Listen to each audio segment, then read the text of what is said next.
Okay, so let's see if this is working or not.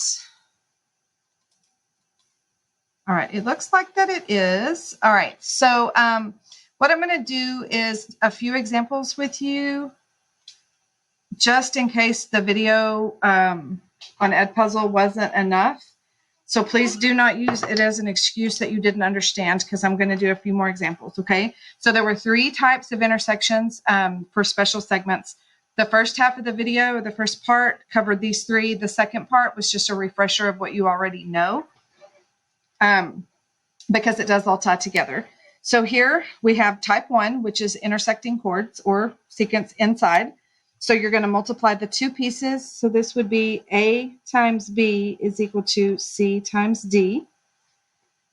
In this case, you've got two secants. So you have an outside piece, and then you have the whole piece. So this would be A plus B. You have the outside piece and the whole piece, which would be C plus D. So in this case, you're going to say, I always think of outside times whole side equals outside times whole side.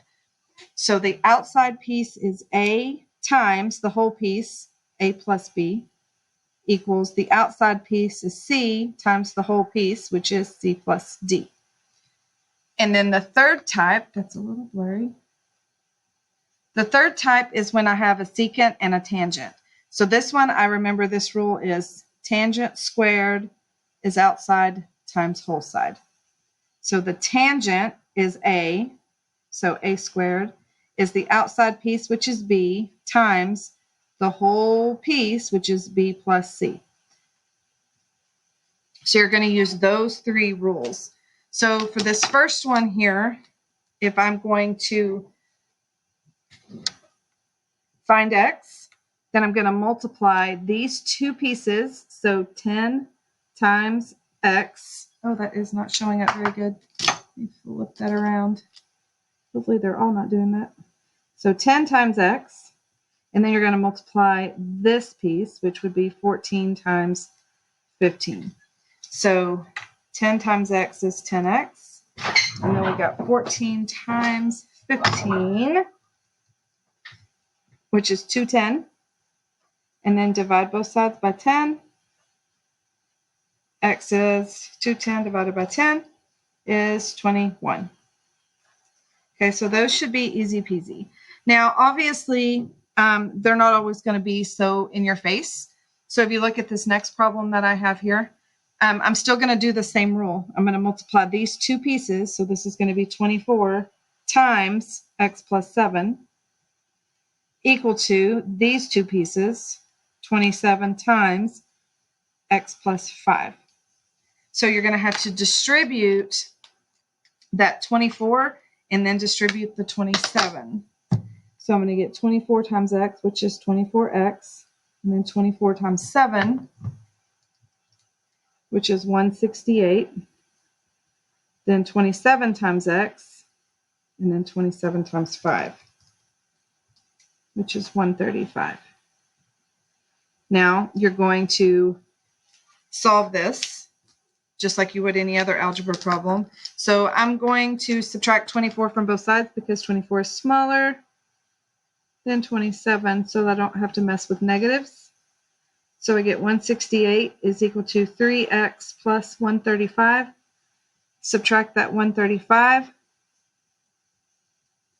So 168 minus 135 is 33. Bring down the 3x. So now if I divided both sides by 3, I would get that x is 11. I almost write too big for these little spaces. The next rule is this one. So this is the one we're going to go outside times whole side, outside times whole side.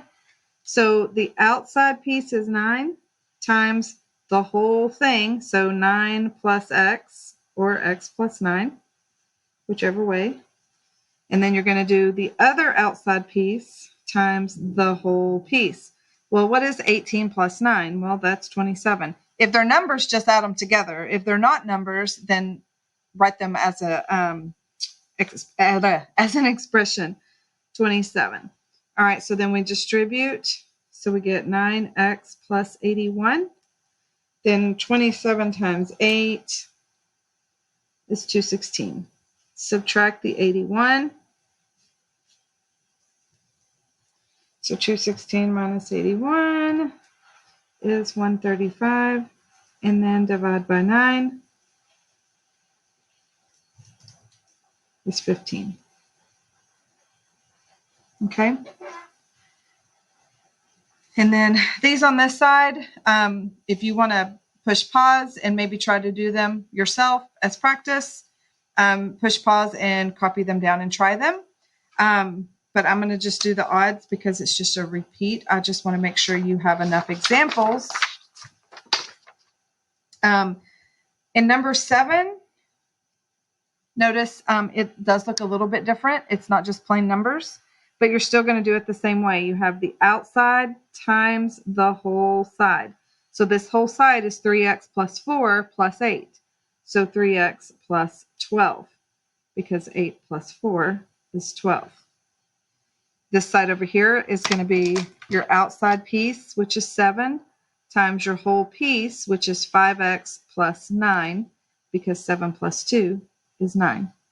So I can just add the numbers together. So make sure you simplify it. It makes it much easier that way.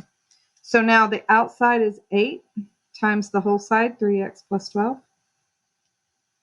equals the outside is 7 times the whole side, which is 5x plus 9.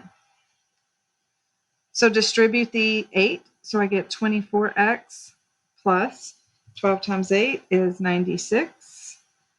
Distribute the 7. So that's 35x.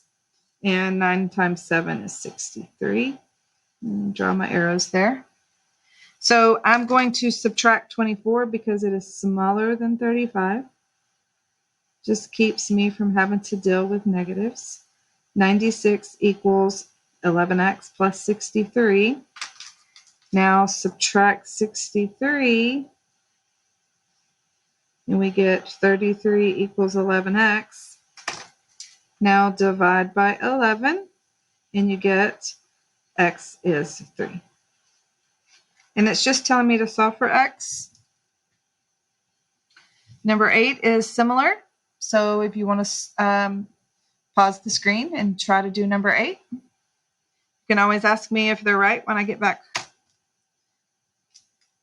All right, next. Here we have a tangent and a secant. So the tangent in the secant is you take the tangent squared equals the outside times the whole side, which is x plus 18. So 24 squared is 576, and then distribute 18x plus 18 times 18 is 324. So this is a pretty basic one. So subtract 324. So we get 252 equals 18x. Divide by 18. So 252 divided by 18 is 14. So x is 14. So basically, if you can get the equation set up per your geometry rules, the rest is straight algebra 1. Okay? It's straight up your algebra 1. All right, so let's try this one. This one is, this time, this is your tangent. So tangent squared is outside 27 times the whole side, which is 48 this time. Okay, so 21 plus 27 is 48. So 48 times 27, so this is x squared equals 1296. Well, the opposite of x squared would be to take the square root. So x is, so the square root of 1296 is 36. So that means this little piece right here is 36 units. All right. So let's try one more like that because these are a little different. So I'm going to do this one here. So you take your tangent and you square it. So 3x squared. Notice I put the whole thing, parentheses. So the outside piece is 9. times the whole thing is 25.